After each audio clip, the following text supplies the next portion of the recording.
मेरा नाम महेश है और आज हम बात करेंगे कि हमें आत्मिक उन्नति के साथ-साथ बाकी सभी बातों में भी उन्नति करनी है, परमेश्वर के वचन से सीखेंगे। जैसे प्रभु का वचन हमें सिखाता है कि हमें जैसे-जैसे हम आत्मिक उन्नति कर रहे हैं, वैसे सभी बातों में उन्नति करें और भले चंगे रहें। इस वचन के ऊपर आज हम मनन करेंगे और हम एक वचन पढ़ते हैं।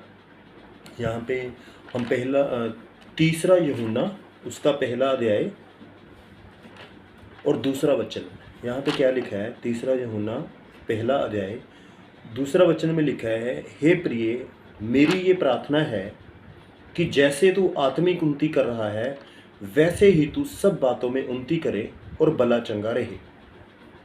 अब यहाँ पे परमेश्वर हमें ये सिखाना चाह रहे हैं कि हम आत्मिक उन्नति कर रहे हैं। आत्मिक उन्नति के साथ साथ हमें बाकी बातों में भी उन्नति करनी है ताकि हम भले चंगे रहें।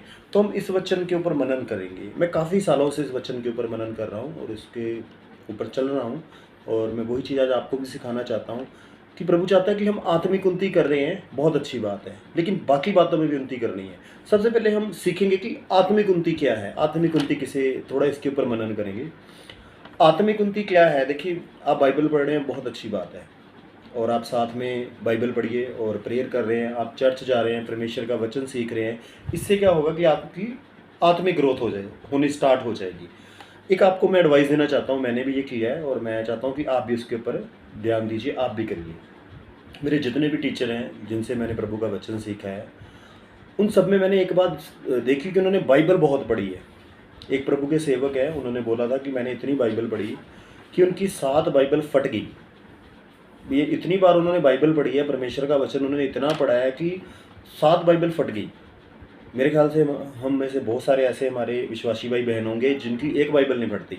वो एक बाइबल ही कितने सालों से पढ़ते जा रहे हैं, मतलब कि वो इतनी नहीं पढ़ते, और जो पढ़ते हैं उनकी बाइबल बहुत समय व्यतीत किया उन्होंने बाइबल पढ़ने में कि 7 बार बाइबल फट गई। तो सबसे महत्वपूर्ण क्या है आत्मिक उन्नति की ग्रोथ के लिए कि हमें ज़्यादा से ज़्यादा बाइबल पढ़नी है। आप एक टारगेट लेके चलिए कि नया नियम कम से कम 100 बार पढ़ना है। अब यहाँ पे समझ आए ना आए, सिर्फ आप पढ़िए। जब आप नया नियम 100 बार पढ़ लेंगे, मैं गारंटी के साथ कहता हूँ, आपका आत्मिक लेवल बहुत स्ट्रांग हो जाएगा। उससे होगा क्या कि जो वचन है ना, हमेशा आपको पाप करने से रोकेगा।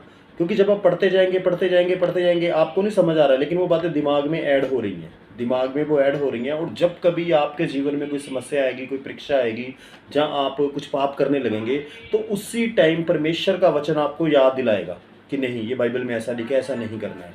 तो आत्मिक ग्रोथ के लिए आपको सेल्फ बाइबल पढ़नी बहुत ज़्यादा ज़रूरी है। देखिए, आप प्रभु के सेवकों से सीखिए, बहुत अच्छी बात है।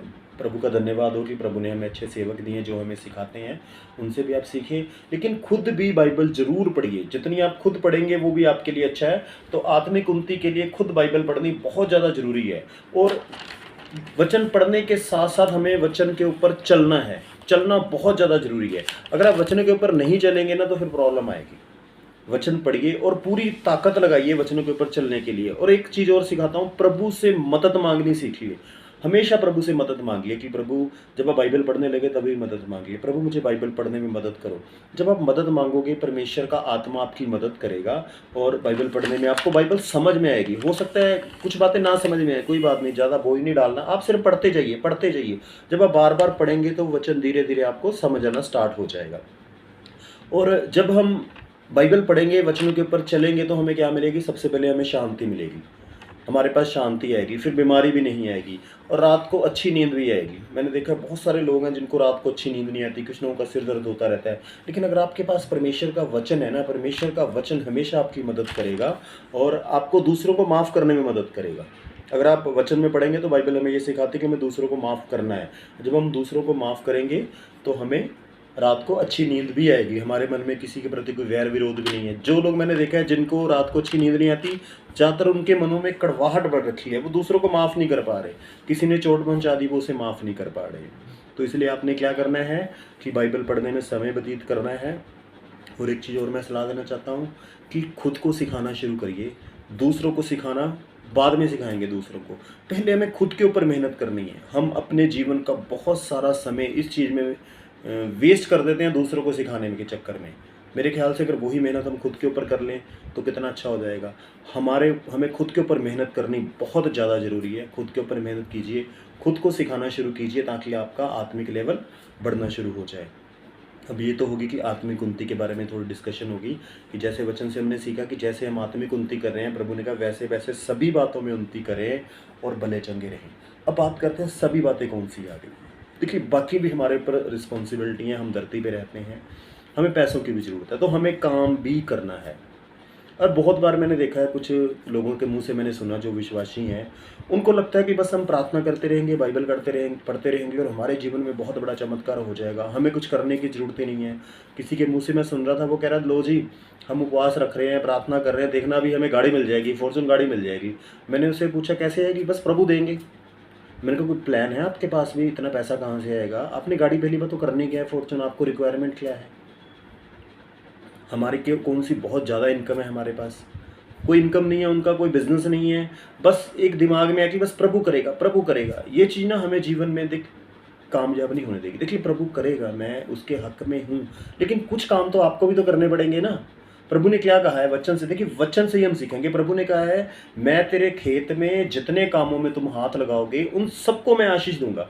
मतलब क्या कि हमें काम करना पड़ेगा, प्रभु हमें तभी आशीष देंगे। अगर हम सोचें कि प्रभु ही सारा कुछ करेंगे और हमें कुछ करने की ज़रूरत नहीं है, तो मेरे ख्याल से ये चीज़ हमें नुकसान ही देगी। तो बाकी चीज़ों में भी हमें उन्नति करनी है। थोड़ी सी मैं पैसों की बात करता हूँ कि पैसे हमें, अब पैसे भी धरती पे चाहिए।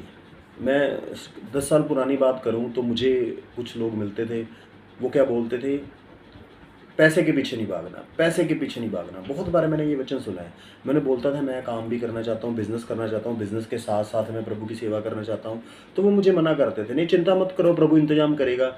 ऐसे काफ़ी साल तो निकल गए, कुछ भी नहीं हुआ, पैसों की बहुत प्रॉब्लम्स रही। फिर एक प्रभु के सेवक मिले, उन्होंने सिखाया कि नहीं हमें काम भी करना चाहिए। फिर मैंने काम करना स्टार्ट किया, बिज़नेस भी सीखा। आज मैं काफ़ी बिज़नेस करता हूँ, एक काम नहीं मेरे पास 3-4 काम है, तो मैं काम भी करता हूँ साथ में। अब सवाल उठता है कि पैसा हमें चाहिए कितना? देखिए, हमें, अगर हमारा महीने का 20,000 रुपये है ना और हमारी 40,000 की इनकम है तो हम सफिशिएंट हैं। मैं नहीं कहता कि हम बहुत ज़्यादा पैसा, कि हम बहुत ज़्यादा नहीं, जितनी हमारी ज़रूरत है उससे उनसे डबल अगर आ रहे हैं तो अच्छी बात है। हमारे पास इतनी इनकम है तो बहुत है, हम उसे मेंटेन करें कि हमारे एक्सपेंसेस से ज़्यादा आ रहा है। तो हमें आत्मिक उन्नति के साथ बाकी चीज़ों में भी उन्नति करनी बहुत ज़रूरी है। और एक चीज़ दिमाग में डालिए, हमें पैसे को मैनेज करना भी सीखना पड़ेगा। बाइबल से भी सीख लिए, बाइबल में परमेश्वर का वचन हमें सिखाता है। नीति वचन पढ़िए, वहाँ बहुत अच्छी बातें हैं जो पैसे को मैनेज करने के बारे में सिखाती हैं।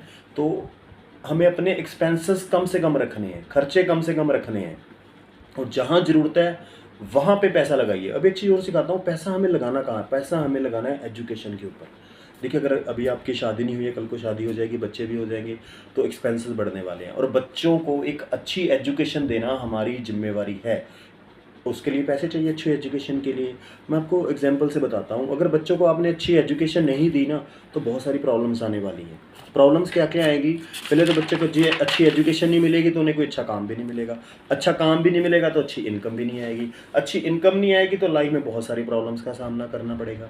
मैंने देखा है कुछ मेरी पहचान में लोग हैं जिनके पास ज़्यादा अच्छी एजुकेशन नहीं है, ज़्यादा अच्छा पैसा भी नहीं है, जिसकी वजह से उन्हें बहुत सारी प्रॉब्लम का सामना करना पड़ता है। बहुत उन्हें 3 टाइम का खाना मैनेज करने में बहुत प्रॉब्लम हो रही है, क्योंकि उनके पास अच्छी एजुकेशन नहीं है, अच्छा काम नहीं है। तो बहुत बार तो उनको उधार ले लेके चलाना पड़ता है। अब उधार भी एक लिमिट तक मिलेगा, उसके बाद अगर आप पिछले पैसे नहीं चुकाओगे आगे उधार भी नहीं मिलेगा। अब आगे उधार नहीं मिलेगा तो फिर बंदा कैसे घर चलाएगा? और आप देखा जाए अभी महंगाई भी बहुत ज़्यादा इंक्रीज़ हो रही है।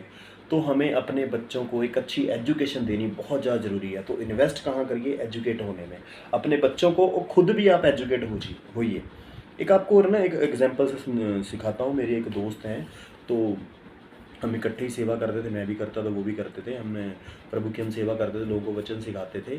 तो क्या हुआ कि जब वो सेवा करते थे तो बहुत बार ना उनको पैसों की प्रॉब्लम आती थी। वो क्या करते थे, संडे उन्होंने प्रचार करना था, बाकी 6 दिन वो फ्री होते थे, कुछ काम भी नहीं करते थे। तो मैंने उनको एडवाइस दी कि कुछ काम करना चाहिए, आप भी करो, मैं भी करता हूँ। मैंने शिक्षा ली थी कहीं से कि हमें सेवकाई के साथ साथ काम भी करना चाहिए। मैंने उनको भी वो बातें बताई कि काम करना चाहिए, कि काम करेंगे। उनको भी ये बातें सिखाई गई थी कि बस प्रभु करेगा, चमत्कार हो जाएगा। ऐसे करते उन्होंने भी काफ़ी साल निकाल दिए, लेकिन फिर उन्होंने मन बनाया कि ठीक है कि हम काम करते हैं। मैंने भी अपना बिज़नेस स्टार्ट किया, उन्होंने भी काम करना शुरू किया। जब उन्होंने काम करना शुरू किया, एक छोटा-सा आइडिया मिला उनको। हम प्रेयर करते थे इकट्ठे, तो एक आइडिया मिला कि हम मोबाइल रिचार्ज की शॉप शुरू करते हैं। तो उन्होंने वो मनी ट्रांसफ़र का शुरू किया, रिचार्ज शुरू किया। फिर आगे उनको आइडिया मिला कि साथ में हम वहाँ पे उस एरिया में चलो हम एक थोड़ी-सी किराने की दुकान भी शुरू कर लेते हैं। किराने का काम भी शुरू कर लिया उन्होंने। देखिए प्रभु ने कैसे उन्हें ब्लेस किया। पहले वो रेंट के घर में, छोटे से घर में रहते थे। फिर जब वो किराने का काम शुरू किया उन्होंने, तो वो ना होलसेल की मार्केट में जाते थे, वहाँ से सामान लेने। तो वहाँ उनका प्रभु के लोग हैं हम, हमारा व्यवहार सबके साथ अच्छा होता है, हम सबसे रिस्पेक्ट से बात करते हैं। तो वहाँ पे होलसेल वाले लोगों ने उनकी हेल्प करी और उनको एडवाइस दी कि आप होलसेल वाला काम शुरू करो। उनको आइडिया मिल गया कि मैं भी होलसेल में जो काम शुरू करता हूँ। उन्होंने होलसेल का काम शुरू किया और प्रभु ने उनको आशीष देनी शुरू करी और आज उनका अपना घर भी बन चुका है और अच्छा उनका बिज़नेस भी सेट हो चुका है। और अभी उनके पास ऑर्डर भी नहीं कंप्लीट होता और वो संडे प्रभु की सेवा भी कर रहे हैं और साथ में काम भी कर रहे हैं। आज हर चीज़ बेस्ट हो गई और प्रभु का वादा पूरा हो गया कि मैं तेरे खेत में जितने कामों में तुम हाथ लगाओगे उन सबको मैं आशीष दूंगा। तो प्रभु का ये वादा है कि जब हम काम करेंगे तो प्रभु हमें क्या देंगे? आशीष देंगे। तो इसलिए काम करना बहुत ज़रूरी है। बाकी बातों में भी हम उन्नति करें, आत्मिक उन्नति के साथ साथ दूसरी चीज़ों में भी हम उन्नति करें और ग्रो करें, ताकि हमें किसी बली वस्तु की गति ना रहे। और हम बाइबल के वचन से सीखेंगे, काम के बारे में हम सीखेंगे। काम के बारे में प्रभु का वचन हमें क्या सिखाता है, उसके लिए हम पढ़ेंगे पहला थिस्सलुनीक 4 अध्याय, इसका 11 और 12 नंबर वर्ष। इसमें हमें क्या सीखने को मिलता है, इसकी ओर हम ध्यान देंगे। ये वचन पौलुस ने किनको बोला? थिस्सलुनीक चर्च की कलीसिया को बोला कि हमें क्या करना है।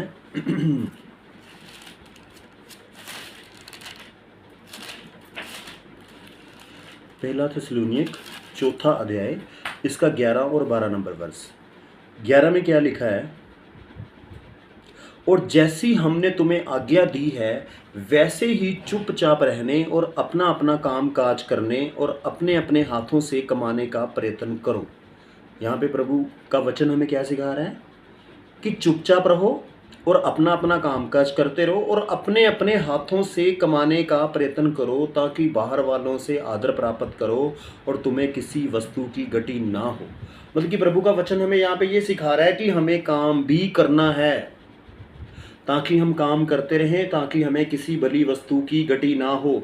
अब सोच के देखो, आप काम ना करो तो क्या होगा? घर वाले ही परेशान करेंगे, लोग ही परेशान करेंगे जी कुछ काम धंधे नहीं करता, फ्री रहता है, बेला रहता है, कोई काम ही नहीं करता। अगर आप काम नहीं करोगे तो आपकी समस्याएं बढ़ने वाली हैं जी, कम नहीं होने वाली। इसलिए काम जरूर करना है, क्योंकि प्रभु का वचन भी हमें सिखा रहा है कि चुपचाप रहो और अपना कामकाज करते रहो, हाथों से कमाने का प्रयत्न करो। मतलब कि हमें मेहनत करनी है और कमाना है। इससे क्या होगा? बाहर वालों से आदर प्राप्त होगा, ताकि तुम्हें किसी वस्तु की गति ना हो। अब आप काम करोगे तो आप किसी वस्तु की गति नहीं होगी। थोड़ी सी यहाँ मैं अपनी बात करूँ, मेरे पास इतना काम है कि मेरे पास टाइम ही नहीं होता। मेरे पास किसी से फालतू बात करने का टाइम नहीं, मैं फ़ोन पे किसी से बात नहीं करता। जब मेरे पास टाइम होता था मैं काम नहीं करता था, तब मैं आधा घंटा 1-1 घंटा लोगों से फ़ोन पे ही टाइम वेस्ट करता रहता था। लेकिन जैसे जैसे प्रभु के वचन ने सिखाया, इन वचनों के ऊपर मनन किया, तब समझ में आई ये बातें कि नहीं, काम ज़रूर करना है। कि हम अपना काम में बिज़ी रहते हैं, अपना ध्यान हम अपने काम में लगाते हैं, और जब से काम में ध्यान लगाना शुरू किया है तो किसी बली वस्तु की गति नहीं है। एक छोटी सी आपको एग्जांपल से उदाहरण देता हूँ। आज से 10 साल पीछे चले जाए तो हम लोन मांगते थे बैंक वालों से कि लोन दे दो जी, लोन दे दो। बैंक कहता था आप काम क्या करते थे, आपका बैंक बैलेंस मेंटेन नहीं है, बैंक कोई लोन नहीं देता था। आज परिस्थिति उल्टी हो चुकी है। आज बैंक वाले फ़ोन कर करके बोलते हैं लोन ले लो, अब हम कहते हैं हमें ज़रूरत नहीं है। कोई कहता है क्रेडिट कार्ड ले लो, इतनी लिमिट ले लो। ये सब कैसे पॉसिबल हुआ? जब हमने काम किया तो आज बैंक वाले भी पैसा देने के लिए तैयार हैं, जबकि हमें अभी ज़रूरत नहीं है। तो उसके बाद प्रभु क्या कह रहा है कि जब हम काम करेंगे तो क्या होगा? ताकि बाहर वालों से आदर प्राप्त करो। बाहर वाले लोग भी देखो, हम प्रभु यीशु के लोग हैं। हमारे जीवन को देख के ना प्रभु के नाम को महिमा मिलनी चाहिए।